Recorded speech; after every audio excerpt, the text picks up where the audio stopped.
Salam sejahtera untuk kita semua. Semoga kita dalam keadaan sehat supaya bisa mengikuti pembelajaran daring seperti biasanya. Baiklah, hari ini kita lanjut materi pembelajaran kita, yaitu mengenai ekonomi mikro dan ekonomi makro. Nah, ekonomi mikro, dikatakan mikro berarti dia berada dalam ruang lingkup yang kecil. Nah, ekonomi mikro yaitu sebuah ilmu ekonomi yang mempelajari perilaku konsumen dan perusahaan dengan penentuan harga-harga pasar dan kuantitas faktor input, barang dan jasa yang diperjualbelikan. Nah, seperti perilaku konsumen, permintaan dan penawaran, produksi, harga, dan lainnya.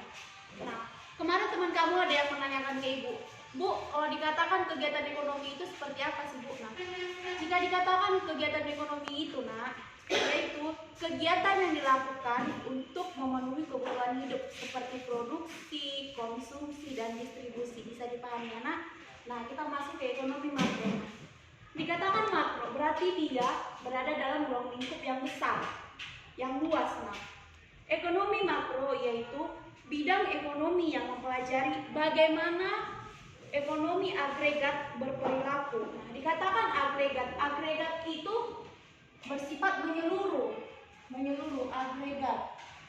Agregat itu bersifat menyeluruh.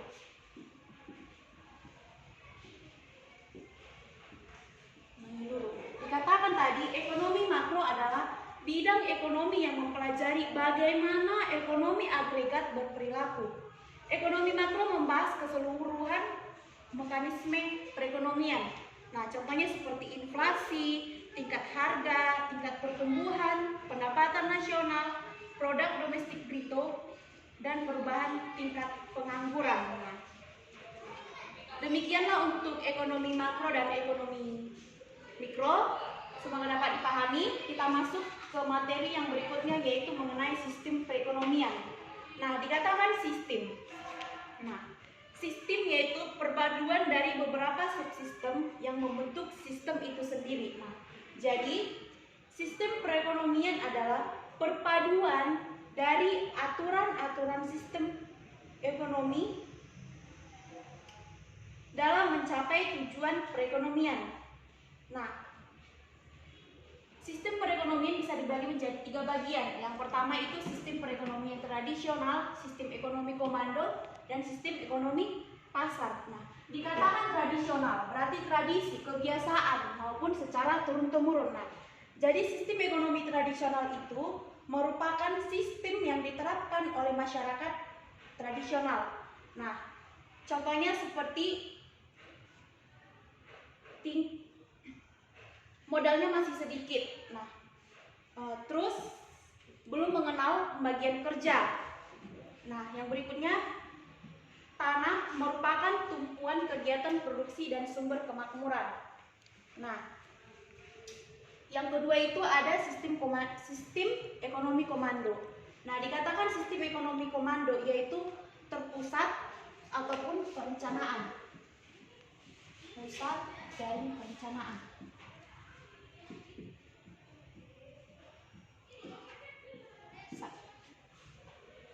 Nah,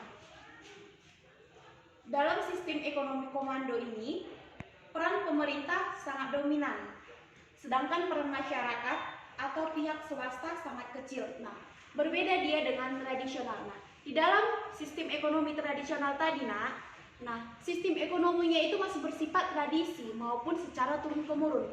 Nah, sedangkan di sistem ekonomi komando ini sudah campur tangan sama pemerintah. Segala sesuatu yang berhubungan dengan sumber daya maupun kegiatan maupun faktor produksi itu diatur sama pemerintah. Nah, berbeda dia ya yang sistem ekonomi tradisional dan ekonomi komando. Nah, yang berikutnya itu ada sistem ekonomi pasar. Nah, sistem ekonomi pasar ini kebalikan dari sistem ekonomi komando.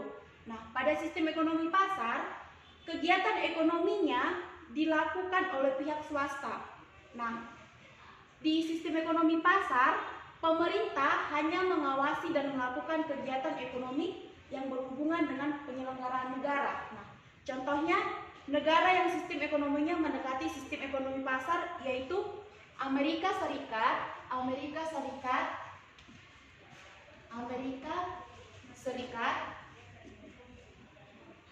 dan negara Inggris. Negara Inggris. Inilah dia yang sistem ekonominya yang mendekati sistem ekonomi pasar. Nah, oke, bisa dipahami ya, Nak ya? Nah, demikian materi kita hari ini, yaitu mengenai ekonomi mikro dan ekonomi makro dan sistem perekonomian. Nah, silakan dibuat catatannya, lengkapi catatan kamu, Nak.